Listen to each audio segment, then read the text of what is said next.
How do you determine the structure of your presentation? In a nutshell, the presentation should be logical and clear. The audience expects a certain structure, and you should meet this expectation. Each presentation should have an introduction, body, and conclusion, and it should be presented in this order. In the introduction, you introduce the topic, give the purpose of the presentation, and if needs be, explain to the audience what the outline of the presentation is. This is particularly important if you will deviate from the expected format. In the body, you will share your points and give clear, concrete examples the audience can relate to.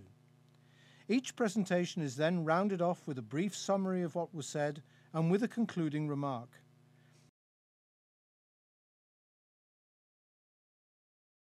After the conclusion, you can invite the audience to ask questions. The audience should know at all times where you are in your presentation.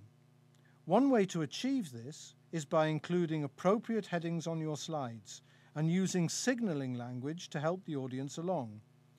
For example, the introductory slide is usually titled Introduction or Background, and the conclusion or Summary.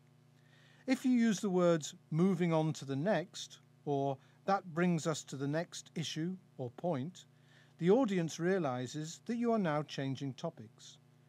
In conclusion, or to summarize, clearly indicates that you are coming to the end of your presentation. This signaling language is essential in your presentation.